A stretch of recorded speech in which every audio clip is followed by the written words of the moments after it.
오늘 성경 말씀은 사사기 15장 1절에서 8절입니다. 삼손과 드릴라 이야기는 믿지 않는 사람들도 잘 아는 유명한 이야기입니다. 삼손이라는 이름은 태양이라는 뜻으로 태양처럼 빛난다 라는 의미가 담겨 있습니다. 삼손은 날 때부터 나실인이었습니다.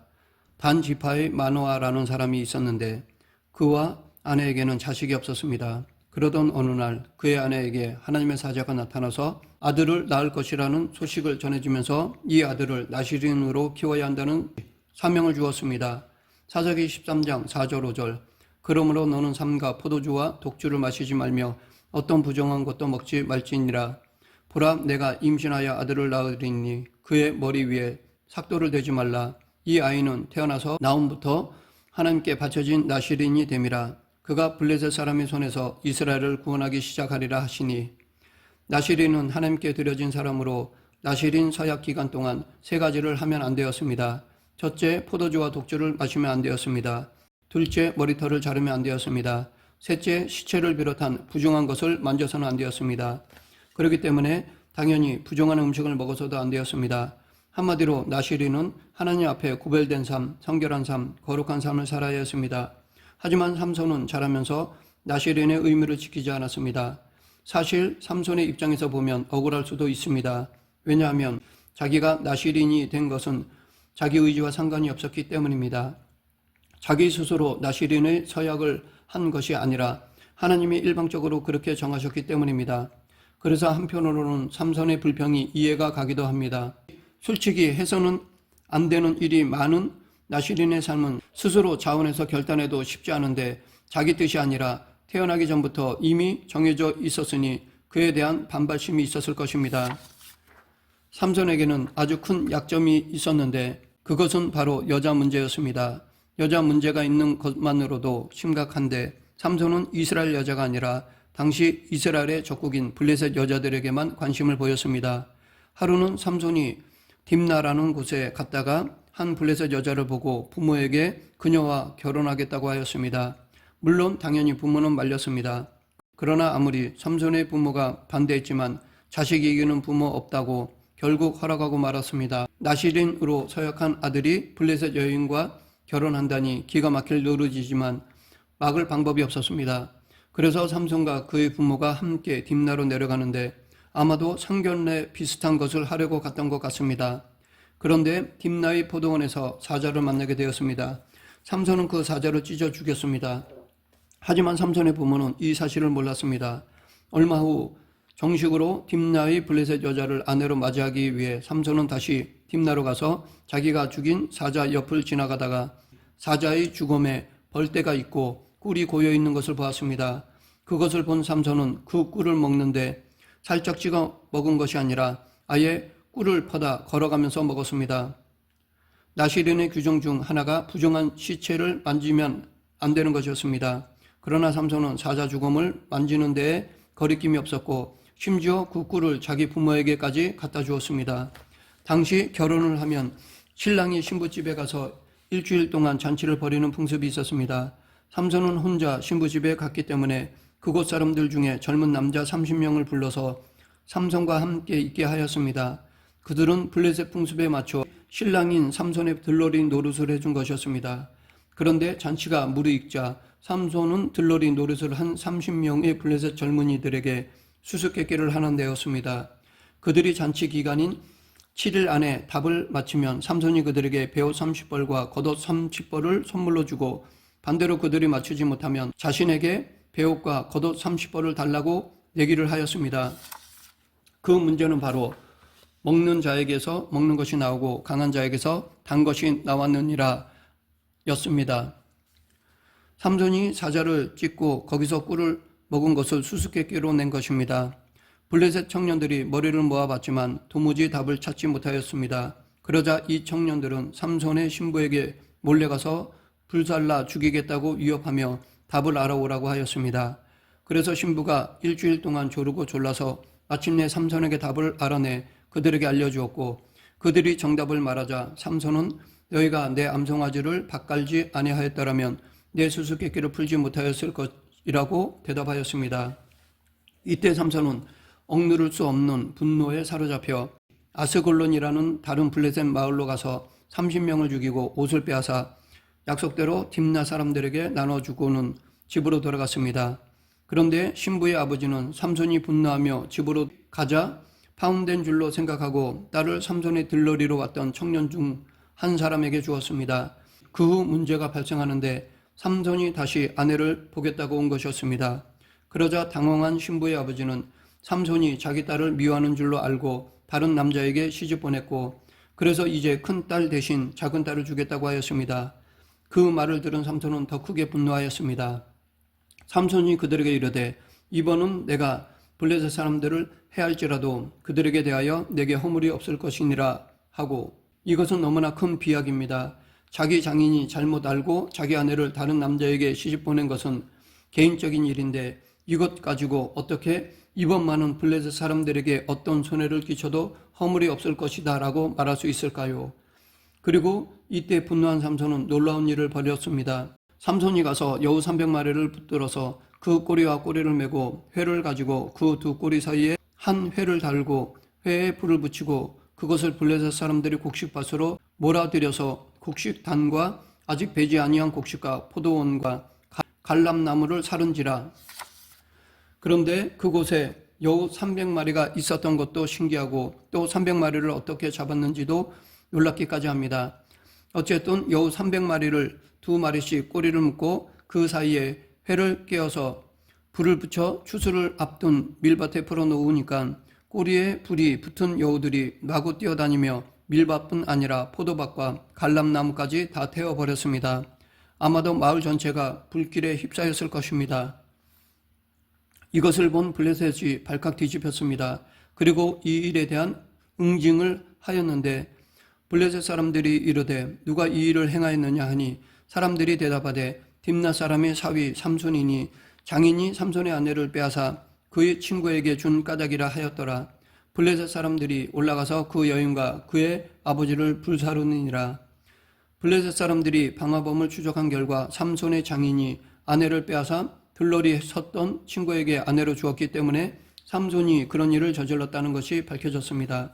그러자 블레셋 사람들은 삼손의 여자와 그녀의 아버지를 불태워 죽였습니다. 블레셋 사람들은 방화범인 삼손을 상대하기가 두려워 그를 대신하여 신부와 장인에게 그 책임을 물은 것이었습니다. 이 사건을 빌미로 삼손은 블레셋 사람들을 닥치는 대로 마구 죽이고 에담 바위 동굴로 가서 쉬었습니다. 삼손에게 또다시 당한 블레셋 사람들은 이번에는 유다로 몰려와서 삼손을 내놓으라고 위협하였습니다. 이렇게 삼손의 개인적인 분노가 유다 지파 전체를 어려움에 빠뜨리게 하였던 것입니다. 유다 사람들은 두려워하면서 삼손에게 너를 블레셋에 넘겨줘야 우리가 평안할 것이다 라고 설득하였습니다. 삼손은 스스로 결박된 채 블레셋 사람들에게 넘겨졌습니다. 이때 삼손은 결박한 밧줄을 힘으로 끊고 나귀떡뼈 하나를 주어서 블레셋 사람 1000명을 죽였습니다. 이 모든 사건들의 발단이 무엇 때문이었을까요? 삼손이 하지 말아야 할 결혼을 한 것이 첫 번째 원인이었습니다. 관심을 보이지 말아야 할 이방 여인에게 마음을 두게 된 것이 문제였습니다. 그런데 성경은 단순히 삼손의 정욕만이 이 사건의 발단이라고 말하고 있지 않습니다. 사사기 14장 4절 그때의 블레셋 사람이 이스라엘을 다스린 까닭에 삼손이 틈을 타서 블레셋 사람을 치려 함이었으나 그의 부모는 이 일이 여호와께로부터 나온 것인 줄을 알지 못하였더라. 여기에 보면 이 일에는 하나님의 뜻이 있었다는 것을 밝히고 있습니다. 즉 삼손의 분노가 블레셋을 응징하기 위한 하나님의 계획이었다는 것입니다. 그렇다면 이 삼손의 분노가 정당하다는 것일까요? 아닙니다. 우리는 삼손이 딥나 여자를 좋아하고 또 분노한 것은 그 모든 것이 하나님의 뜻을 이루기 위함이라고 받아들여서는 안 됩니다. 하나님은 삼손의 이런 잘못된 일들을 사용하셔서 당신의 선하신 뜻을 이루신 것입니다. 즉 삼손의 악을 하나님이 당신의 뜻을 이루는 도구로 사용하신 것입니다. 이처럼 하나님은 악한 것도 당신의 뜻을 이루는 도구로 사용하십니다. 어쨌든 이 사건은 블레셋 사람 1000명이 죽임을 당하고 나서야 비로소 일단락이 되었습니다. 그런데 문제는 삼손의 계속되는 여성 편력이었습니다. 이렇게 큰 사고를 겪고도 또 블레셋 가사의 기생을 찾아갔습니다. 이때도 삼손의 기행이 계속되었는데 그가 가사에 있다는 소문을 듣고 블레셋 사람들이 잡으러 오자 성문을 뿌리째 뽑아서 산꼭대기에 갖다 놓은 것입니다. 이 일이 있고 나서 마침내 드릴라가 등장합니다. 삼손은 또 다른 블레셋 여자인 드릴라를 사랑하고 드릴라는 삼손의 힘의 비밀을 캐려고 그를 유혹하였습니다.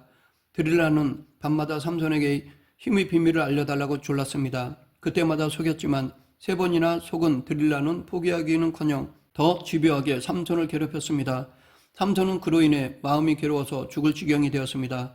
그런데 이상한 것은 그렇게 괴로우면 잠시 떠나면 되었을 것인데 드릴라가 어떤 의도를 가지고 있는지 뻔히 알면서도 삼손은 왜 드릴라 곁을 떠나지 않고 계속 있었을까요?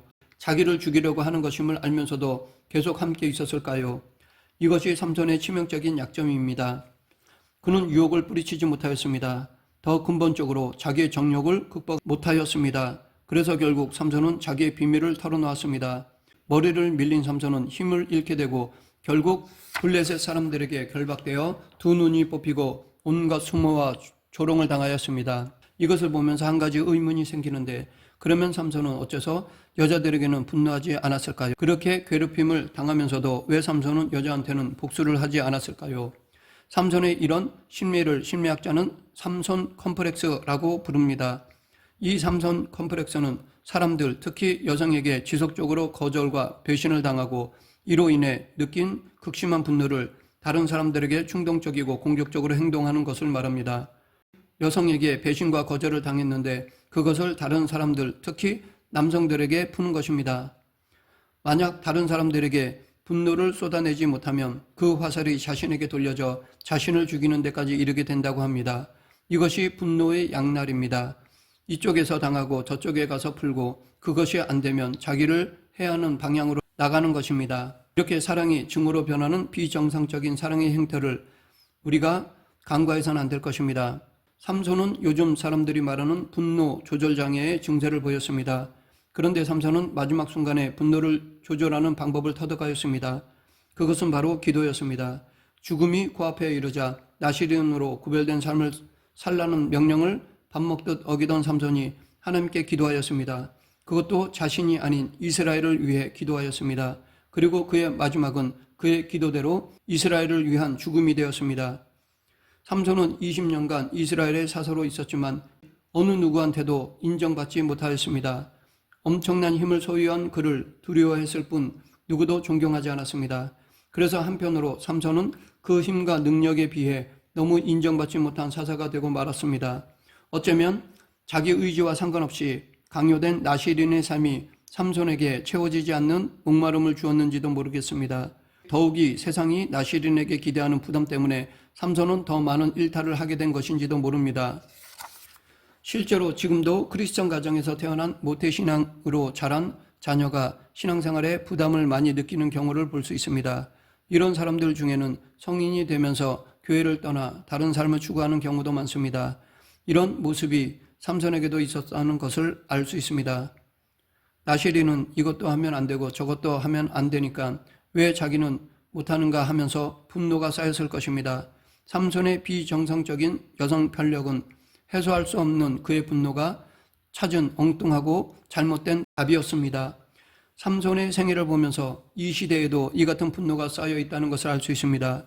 우리가 삼손의 이야기에서 배울 한 가지를 꼽는다면 화가 나고 분노할 때 우리가 찾아야 할 기도의 자리가 있어야 한다는 것입니다. 분노가 올라올 때 기도의 자리가 있어야 합니다. 나시린 삼손이 하나님께 기도하는 무릎을 가졌다면 이런 비극적인 결말은 일어나지 않았을 것입니다. 또한 삼손은 자기 정욕을 제어하지 못하고 비정상적인 성적 충동에 사로잡혀서 자신의 힘으로 이겨내지 못하였습니다. 다른 사람들에 대해서는 힘으로 눌렀지만 자신의 잘못된 욕구를 이기지는 못하였습니다. 과거 요셉은 그것을 잘 알고 그 자리를 피했습니다. 그러나 삼손은 피하지 않았고 오히려 그 안으로 들어가 나오지 않았습니다. 말씀을 맺겠습니다. 어떻게 하면 우리가 이 폭력의 시대, 분노의 시대, 음란의 시대 가운데 구별되어 거룩하고 깨끗한 삶을 살 수 있을까요? 결국 말씀과 기도 외에는 우리에게 다른 방도가 없습니다. 하나님의 말씀을 붙들고 기도하는 것밖에는 없습니다. 그럴 때 성령의 능력으로 그 모든 상황과 유혹을 이길 수 있게 됩니다. 우리 모두 하나님 앞에 말씀과 기도로 나아가 성령의 충만한 능력을 받고 어떠한 세상의 유혹에도 이겨낼 수 있는 믿음의 일꾼들이 되길 간절히 축원합니다. 기도하겠습니다. 생사와 화복을 주관하시는 하나님 아버지, 우리의 연약한 부분을 붙잡아 주셔서 세상에 그 어떠한 유혹도 물리치는 그리스도인이 되게 하여 주시옵소서. 예수님 이름으로 기도드립니다. 아멘.